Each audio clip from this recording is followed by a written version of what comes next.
Matapos ang bagong taon, sa wakasin nakikita ng Taurus ang katotohanan. Taurus, naranasan mo na bang pakiramdam na may tinatago sa iyo ang mundo?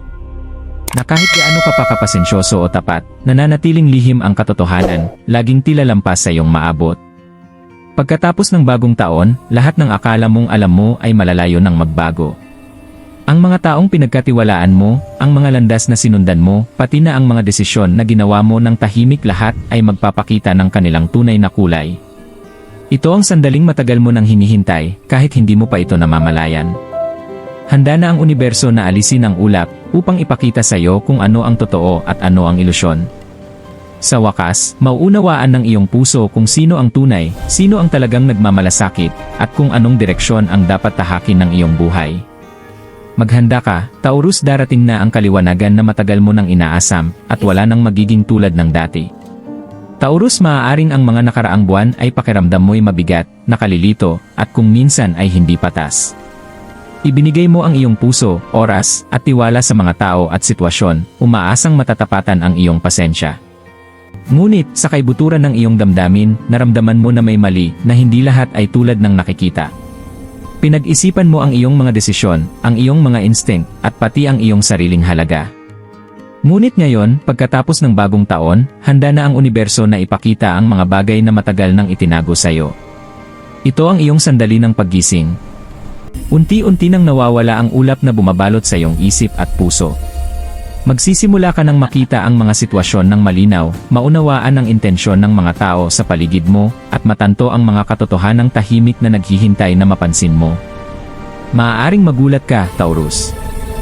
Ang ilang katotohanan ay maaaring magdulot ng matamis at mapait na damdamin, ang iba ay magpapatatag sa iyo, ngunit bawat pagbubunyag ay layuning gabayan ka tungo sa buhay na nararapat sa iyo. Hindi ito panahon para magsisi o matakot.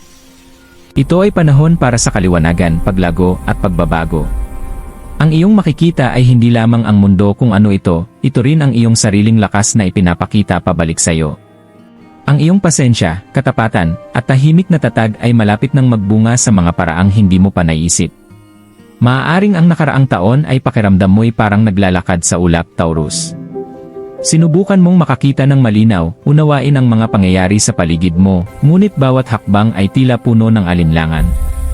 Marahil ay may mga sandali na nabigo ka sa ibang tao, mga kaibigang hindi sumuporta sa iyo, mga minamahal na hindi pinahalagahan ang iyong katapatan, o maging ang ilang miyembro ng pamilya na hindi sinasadyang nagdulot ng sakit. Tahimik mong dinala ang bigat, umaasa na magbabago ang lahat, at sa huli ay malalaman mo rin ang katotohanan. Minsan ay maaaring nagduda ka sa sarili mo. Ipinagpapalagay ko ba ito? Dapat ba akong magtiwala sa aking instincts?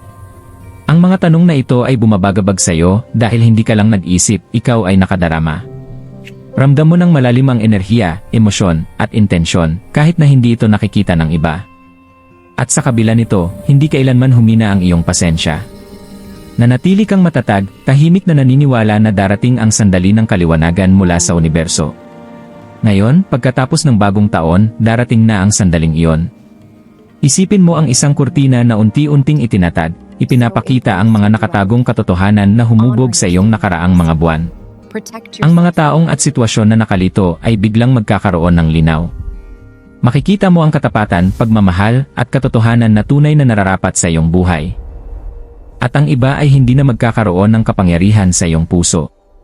Maaaring magdulot ito ng matamis at mapait na damdamin, ang ilang pagkatuto ay maaaring masakit, ngunit bawat pagbubunyag ay hakbang patungo sa iyong kalayaan. Ito rin ay panahon ng pagninilay, Taurus. Ang mga paghihirap na dinaanan mo ay hindi sayang, ito ay humuhubog sa iyo, inihahanda ka para sa kaliwanagan na unti-unti nang lumilitaw.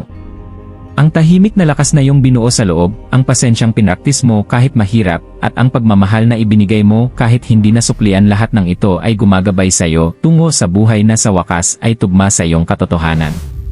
Sa lalong madaling panahon, ang mga nakatago ay makikita na. Ang mga malabo ay magiging malinaw. Ang iyong puso, na minsang pinasa ng alinlangan, ay mararamdaman na ang gaan, kapangyarihan, at handang lumipat sa bagong yugto ng buhay. Taurus, isa sa pinakamakapangyarihang pagbubunyag pagkatapos ng bagong taon ay darating sa iyong mga personal na relasyon. Sa wakas, makikita mo kung sino talaga ang pinapahalagahan ang iyong katapatan at pagmamahal. Ang ilang tao na dating mukhang mapagkakatiwalaan ay maaaring magpakita ng nakatagong intensyon o kakulangan, habang ang iba, madalas na tahimik na sumusuporta, ay magliliwanag sa paraang hindi mo dati napansin.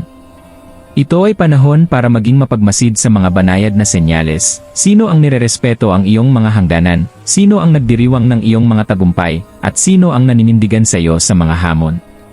Huwag magmadaling humusga, sa halip obserbahan gamit ang iyong puso at intuisyon.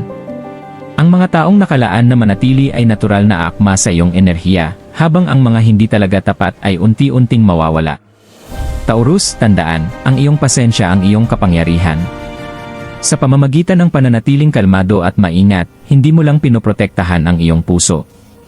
Naglilikha ka rin ng puwang para sa mga relasyon na tunay na nagpapahalaga sa iyo. Pagkatapos ng bagong taon, mas magiging malinaw ang mga interaksyon, at sa wakas, lilitaw ang mga nakatagong katotohanan tungkol sa kung sino ang tunay na nararapat sa iyong pinakamalapit na paligid. Ang bagong taon ay nagdadala rin ng mga pagbubunyag sa iyong profesional na buhay.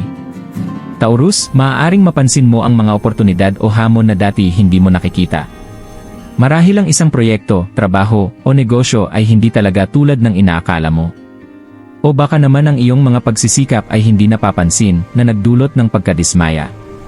Ngayon, ipapakita sa iyo ng kaliwanagan kung alin sa mga landas ang akma sa iyong tunay na layunin. Ang mga desisyon na gagawin mo sa panahong ito ay magkakaroon ng pangmatagalang epekto, kaya magtiwala sa iyong paghuhusga, ngunit kumilos ng maingat. Ang mga usaping pinansyal ay magiging mas malinaw din, maaaring lumitaw ang mga nakatagong pattern sa paggastos, pag-impok, o pamumuhunan na magbibigay sa iyo ng pagkakataon na itama ang iyong direksyon. Ang iyong pagiging praktikal at maingat na kalikasan ang gagabay sa iyo, Taurus. May kakayahan kang gawing oportunidad ang mga hamon, ngunit mangyayari lamang ito kung bibigyan mo ng pansin ang mga katotohanang lumilitaw ngayon. Inaayos ng universo ang mga pangyayari sa iyong pabor, ngunit kakailanganin nito ang iyong kamalayan at maingat na pagkilos.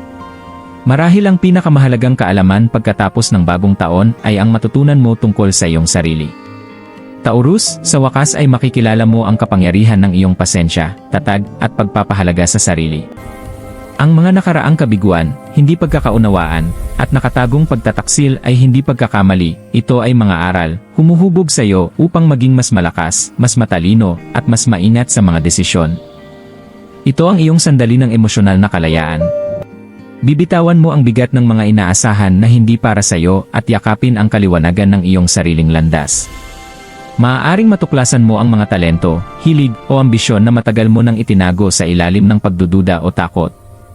Taurus, panahon mo na ito upang ganap na pahalagahan at igalang ang iyong sarili. Sinusuportahan din ng mga bituin ang panahong ito ng paggising. Ang galaw ng mga planeta pagkatapos ng bagong taon ay hinihikayat ang pagninilay, pag-unawa, at pag-alin sa iyong tunay na layunin. Taurus, magtiwala sa iyong intuisyon, ito ang gagabay sa iyo sa gitna ng mga pagbubunyag. Ang pagmumuni-muni, pagsusulat sa journal, o tahimik na pagninilay ay makakatulong sa iyo na ganap na maiproseso ang mga kaalamang ito. Maaaring maramdaman mo ang pag-unfold ng tadhana, na tila ang lahat ng nakatago ay matagal nang naghahanda para sa sandaling ito. Hindi lamang ito panahon ng pagkakita ng katotohanan sa iba, kundi pati na rin ng malalim na koneksyon sa iyong sarili, sa iyong mga halaga, at sa buhay na talagang para sa iyo. Taurus, pagkatapos ng bagong taon, wala nang mananatiling malabo ng matagal.